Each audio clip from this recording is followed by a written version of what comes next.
नमस्कार। मैं ज्योतिष आचार्य राजे अरोड़ा अपने ज्योतिष गुरु श्री केन राव जी की चरण वंदना के साथ आज ले रही हूँ अष्टमी सूर्य। सूर्य हमारे ग्रहों में राजा है, आत्मा है,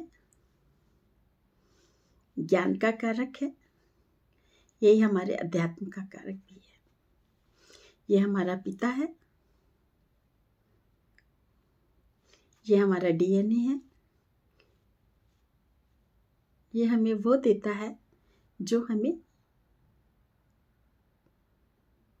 जीवन में जो हमें कुछ करना होगा तो सूर्य के प्रभाव से ही हम उसमें यश या अपयश पाते हैं या हमें मिलता है। ये इन आँखों में हमारे नेत्र का कारण भी यही है। ये हमारी अकाल मृत्यु, ये हमारे अवचेतन मन में भावनाएं, ये हमारे शरीर में पित्त बढ़ाकर यह हमारे शरीर को बुखार या साइकिक भी यही बनाता है। ये बड़े बड़े सर्जन अगर केतु के साथ, क्योंकि यहाँ पर जो कालपुरुष की अष्टम राशि है वह वृश्चिक है, मंगल के साथ साथ वो केतु की भी है। तो सूर्य में जो मंगल का मित्र है, मोक्ष स्थान है और केतु का भी अधिष्ट है, तो ये सारी चीज़ें मिलके एक अच्छा सर्जन और एक अच्छा गुप्तचर भी बनाता है। अगर हम इसको दो भागों में लें कि हमें अष्टम में सूर्य पॉजिटिव सकारात्मक क्या क्या गुण देगा। ये हमें आध्यात्मिक बनाएगा, ये हमें मिस्टिक साइंस में ले जाएगा, गूढ़ विद्याओं में ले जाएगा, ये हमारा ट्रांसफॉर्मेशन करेगा। क्योंकि अगर ये हमारे आत्मा है, आत्मा का कभी अंत नहीं होता, वो चलायमान रहती है। अष्टम में सूर्य आके हमें अच्छा ट्रांसफॉर्मेशन अध्यात्म की तरफ या हमें उस गूढ़ विद्याओं से रिसर्च की तरफ ले जाता है, जहाँ कि हम ये जान सकते हैं हमारे जीवन का क्या उद्देश्य है। यह हमें पैतृक संपत्ति, गड़ा हुआ धन, गुप्त धन अष्टम में सूर्य देता है। वो धन जो हमने नहीं कमाया वो भी हमें सूर्य यहीं से ही देगा, क्योंकि ये गवर्नमेंट का कारक भी है। पंचम भाव से चतुर्थ होने के कारण ये सिंहासन भी है। यहाँ से अच्छे अच्छे सरकारी अधिकारी भी बनते हैं और साथ ही ये हमें गुप्तचर विभाग में, पुलिस के विभाग में, गुप्तचर विभाग में बहुत अच्छे पद पर ले जाने वाला भी है। हमारा स्टेटस भी सूर्य होता है। अष्टम में हमें वो काम करवाता है जो पर्दे के पीछे होते हैं। जैसे किसी का बहुत बड़ा बिजनेस है और अष्टम में उसका सूर्य है, तो उसकी पत्नी या परिवार के किसी सदस्य का जो होगा संयोग जो होगा वो पर्दे के पीछे होगा। वो छुपकर यानी किसी को ना बताकर अपना काम समाज के लिए करता है। अगर हमने पॉजिटिव में देखा कि हमारा सडन मिस्टिक और अध्यात्म और ट्रांसफॉर्मेशन, पैतृक धन, डीएनए, और ये हमारे मान और अपमान का कारण भी होता है।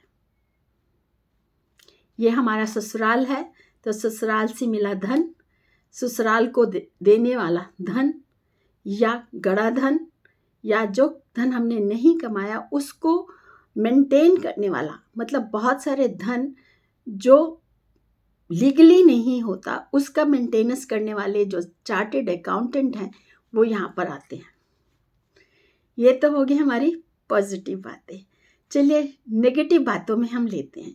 ये हमारा क्राइसिस है, ये हमारी पीड़ा है, ये आत्मा को देने वाला पीड़ा का कारक होता है।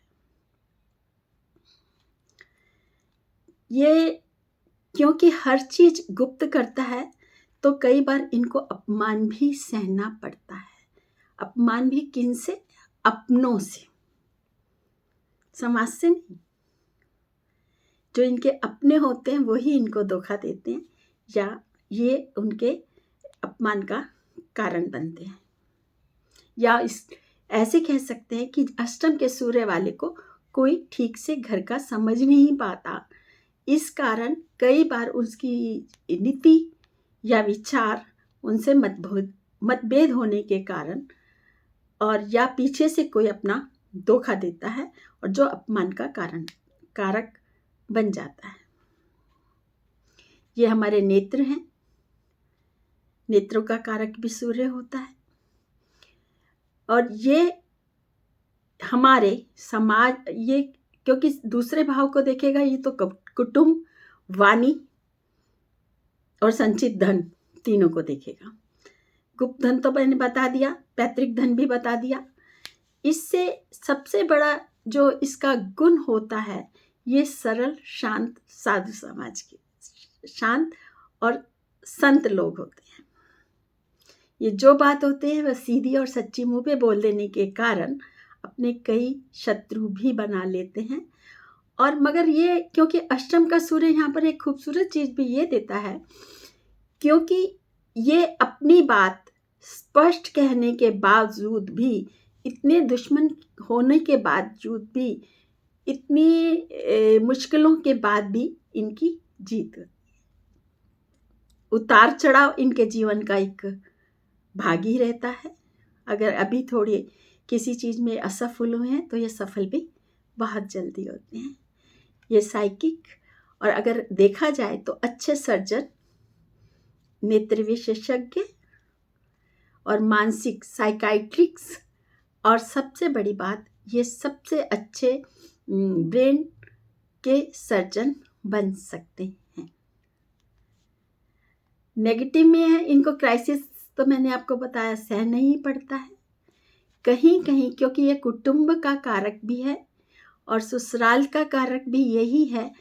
तो वहाँ पर अगर समन्वय नहीं होता है तो यहाँ पर उनको काफ़ी सारी जो बुजुर्ग होते हैं उनके से परेशानी का सामना करना पड़ता है। यहाँ पर पिता समान किसी व्यक्ति के साथ अच्छा व्यापार भी कर सकते हैं। फैमिली व्यापार में भी ये अच्छा काम कर सकते हैं और इसीलिए कई बार इनके जो संबंध होते हैं अपने साथी से वो नहीं चल पाते और विच्छेद हो जाने का विच्छेद होता भी है और कई बार विच्छेद ना होने के कारण भी सेपरेशन की तरह स्थिति बन जाती है। यहाँ पर मैं एक बात और कहना चाहूँगी, जिनका अष्टम में सूर्य होता है वो धनवान होते हैं, वो रिच होते हैं।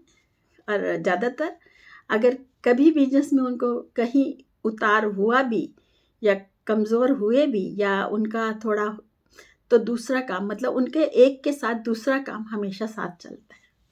वो एक काम नहीं करते, 1 2 3 कोई ना कोई काम करते हैं। नौकरी करते हैं तो उसके साथ साइड बिजनेस करते हैं। साइड बिजनेस, अगर नौकरी का कुछ प्रॉब्लम हुई तो उनका साइड बिजनेस उनको धन देता है। यहाँ पे मैं सूर्य को यहीं समाप्त करती हूँ। तो मैं आगे आपको ये बताना चाहती हूँ कि मंगल में मैंने एक चीज़ बताना आपको भूल गई थी। अष्टम में मंगल में, अगर अष्टम में मंगल अष्टमेश होकर 6ठे घर में चला जाता है तो वहाँ पर ये पेट के रोग देता है, क्योंकि 6ठे से 6ठा हो जाएगा, 11वें को देखता है और आयु को कम करता है। और कई बार ये, क्योंकि ये ही अष्टम दृष्टि जो तृतीय भाव पर गई थी, वहाँ पर अपने भाई और कजिन्स और ससुर के लिए बीमारी का कारक भी बनता है। धन्यवाद।